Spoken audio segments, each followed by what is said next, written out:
कर्मचारी घायल हो गया है, लेकिन अभी तक वो तेंदुआ अपना विकराल रूप धारण किए हुए ग्रामीण लोगों में भयंकर भय व्याप्त है। लगातार सुबह से टेलीफोन आ रहे हैं। वन मंत्री जी बैठे थे। मैं सरकार से यह आग्रह करना चाहता हूं कि तुरंत प्रभाव से कार्रवाई करके उसको पकड़ा जाए, जिससे दहशत में जी रहे लोगों को जीना सुलभ हो सके। धन्यवाद। श्री अर्जुन लाल जिनगर। माननीय सभापति महोदय, महामहिम के अभिभाषण पर बोलने का समय दिया, इसके लिए मैं आपका आभार व्यक्त करता हूं। 10 फरवरी 2021 को महामहिम राज्यपाल महोदय द्वारा राजस्थान की पवित्र विधानसभा के सदन में अभिभाषण पढ़ा गया। अभिभाषण में कितना सत्य कितना असत्य था, लेकिन एक संवैधानिक प्रक्रिया के तहत महामहिम को सरकार के द्वारा दिया गया दस्तावेज को पढ़ना था और वो उन्होंने पढ़ा। 2020 का वर्ष हम सब के लिए कष्ट व पीड़ादायक रहा और वो गुजर भी गया। देश व प्रदेश के कई लोग कोरोना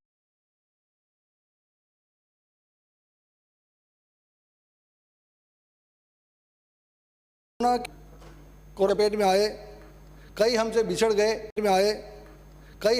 गए और हमारे इस पवित्र सदन के 4 साथी भी इस कोरोना की चपेट में आने के कारण मृत्यु को प्राप्त हुए।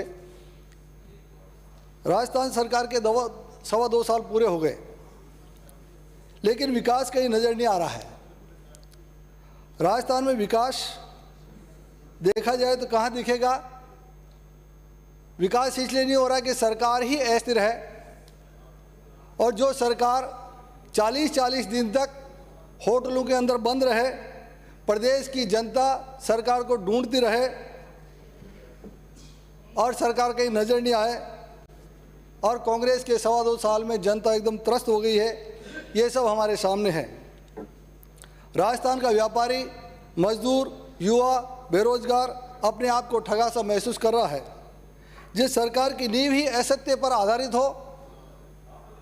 जब चुनाव हुए थे 2018 में, तब जनता से वादे किए गए थे, किसानों से वादा किया आपका संपूर्ण कर्जा माफ कर दिया जाएगा।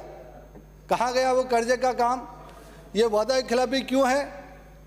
नौजवानों से वादा किया गया, आओ बेरोजगारी का फार्म भरो, बेरोजगारी भत्ता देंगे, 3,500 रुपये हर महीने हर बेरोजगार पढ़े लिखे व्यक्ति को बेरोजगारी भत्ता मिलेगा।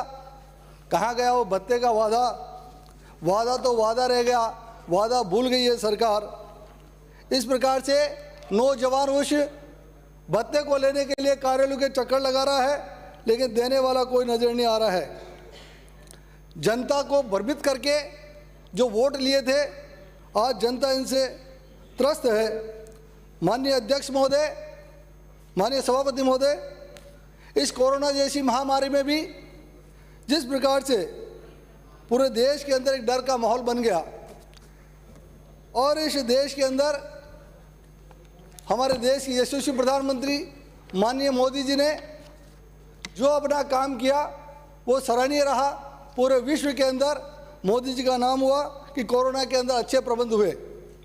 लॉकडाउन लगाना पड़ा, राजस्थान में भी लॉकडाउन लगा, लेकिन लॉकडाउन के दौरान राजस्थान की सरकार को जो काम करने चाहिए थे वो बराबर नहीं हुए। लोगों का मनोबल नहीं बढ़ा, लोगों का मनोबल घटा और लोगों के अंदर डर का माहौल रहा। लोगों ने कहा हम जैसे तैसे यदि प्रदेश के बाहर अन्य प्रदेश के अंदर कोई रोजगार के लिए गया हुआ था तो उसने सोचा कि मैं जैसे तैसे घर चला जाऊं, लेकिन जो बसों की व्यवस्था करनी थी, ट्रेनों की जो व्यवस्था होनी चाहिए थी, वो समय पर नहीं हो पाई और लॉकडाउन के अंदर लोग फंसे रहे और अपने आप को ऐसा महसूस कर रहे थे कि राजस्थान के अंदर सरकार होने के बावजूद भी हमारी कोई व्यवस्था नहीं हो रही है। और सरकार ने कुछ किया भी था प्रबंध, बड़े बड़े अधिकारियों को लगाया था कि लोगों को लाने की व्यवस्था करो, उनके खाने पीने की व्यवस्था करो, लेकिन बड़े बड़े अधिकारी लगाने के बाद भी कई अधिकारी तो ऐसे भी निकले जिन्होंने मोबाइल तक रिसीव नहीं किए। हमने कई प्रदेशों में, अन्य प्रदेशों में रह रहे जो लोग थे उनसे बात करी, उनकी वहाँ भी व्यवस्था कराई, उनके परिवार की यहाँ पर भी व्यवस्था कराई। इस महामारी की चपेट में आने से अन्य प्रदेशों से जो लोग आना चाहते थे वो पैदल निकले अपने परिवार को लेकर के पैदल सड़कों पर चल करके निकल पड़े और मन में धारणा बना ली कि हम मरेंगे या जिएंगे तो एक बार हम घर जाएंगे, हमारे बड़े बुजुर्गों से मिलेंगे, ये धारणा बना करके वो निकले थे। मुझे अफसोस के साथ कहना पड़ रहा है, कोरोना काल के अंदर जिस प्रकार से सरकार को जो जिम्मेदारी निभानी चाहिए थी वो उन्होंने जिम्मेदारी नहीं निभाई। देश और प्रदेश के कई भामाशाहों ने जरूरतमंद लोगों को चाहे काढ़ा पिलाने का काम हो, भोजन के पैकेट देने का काम हो या राशन किट पहुंचाने का काम हो, उन्होंने किया। मैं इस सदन के माध्यम से उन सभी भामाशाहों का आभार व्यक्त करना चाहूँगा जिन्होंने इस कठिन दौर के समय में उन लोगों को सहायता देने का काम किया।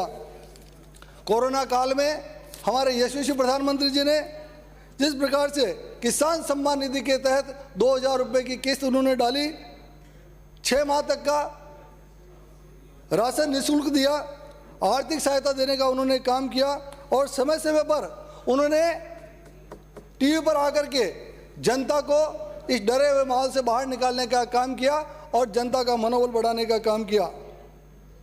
एक बात गांवों के अंदर खूब चली, ये बात जरूर चली कि भाया आपा सब बच गया, देश में प्रधानमंत्री मोदी हो, ये बात आप बच गया और मोदी जी के जगह कोई दूजा वे तो आपने सबने मरना पड़तो। यह एक कहावत हो गई कि गांव के अंदर हमको किसी ने बचाया है तो मोदी जी ने बचाया है।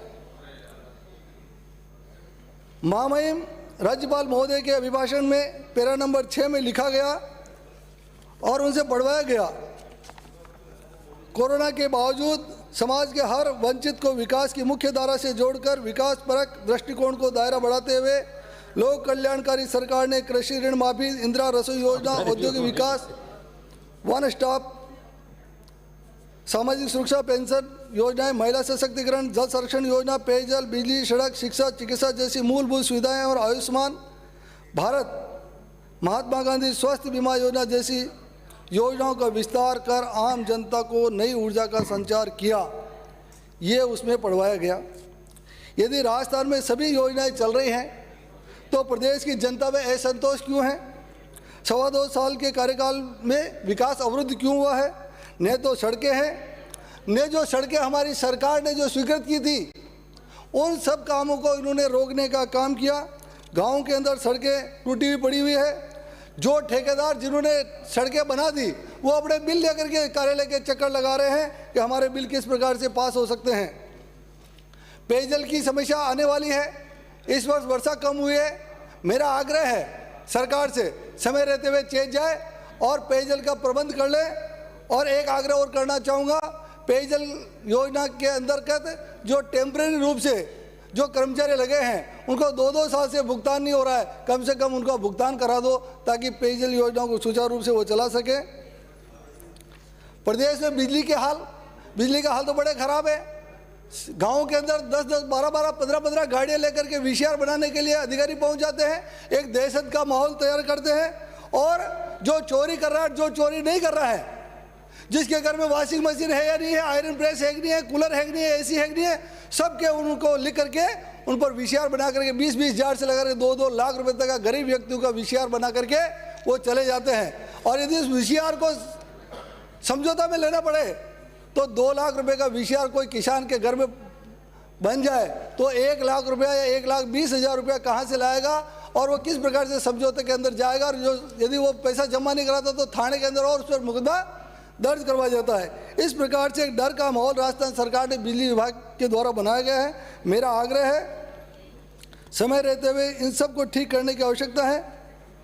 मेरा तो इतना ही आग्रह है, जितनी बिजली चोरी हो उतना पैसा वसूल कर ले तो फिर भी चलेगा। थाने के अंदर यदि मेरा एक तोले की कोई चेन खो जाए तो मैं 1 तोला चेन का पैसे तो लूँगा। VCR तो यदि आपने फाड़ दी, 1,000 रुपये की चोरी की तो आप 10,000 वसूली कर रहे हो। ये कहाँ का नियम है? सरकार ने जो काम करने चाहिए थे वो तो नहीं किए। उदयलाल जी पर भी आऊँगा। उदयलाल जी ने बहुत बड़ा काम किया है। सहकारिता के अंदर आपने बड़ी धाक जमा रखी है। आपको इसलिए आग्रह करो, आप हमारे जिले के मंत्री हैं, डेयरी के चुनाव चल रहे हैं और डेयरी के चुनाव के अंदर हमारे डेयरी के चेयरमैन बद्रीलाल जी जाट ने पर्चा भरा। आपने नियम विरुद्ध एक ऐसे अधिकारी को भेजा कि उसने उनका पर्चा खारिज कर दिया। मेरा आग्रह है आपसे, मेरा आग्रह है कि ऐसे अधिकारी को आपने भेजा कि उनका पर्चा खारिज किया। अरे सर, आपने पर्चा खारिज कराया अपने दम पर। मेरा आग्रह है वो बद्रीलाल चुनाव जीत करके आएगा, डेयरी का चेयरमैन वापस बनेगा। माननीय मंत्री महोदय जवाब देने की जरूरत कहाँ गई? अभिभाषण के समाप्त करें माननीय सदस्य। 2 मिनट और लूंगा सर, 2 मिनट बोला मैं तो। अभिभाषण के पैरा नंबर 65, 66, 67 और 68 में कानून व्यवस्था का बड़ा बखान किया है, और वो कानून व्यवस्था का बखान तो इतना जोरदार हो गया कि जिसकी कोई हद नहीं। राजस्थान के अंदर कानून व्यवस्था इतनी जोरदार देखते ही बनती है, चारों तरफ दहशत का माहौल। राजस्थान के अंदर किसी का विकास हुआ नहीं हुआ, लेकिन माफिया जरूर पनपे हैं। ब्याज माफिया, बजरी माफिया, पत्थर खनन माफिया, शराब माफिया, भू माफिया, डीजल चोरी mafia, cyber crime mafia, toll mafia, और एक बायोडीजल माफिया और आ गया।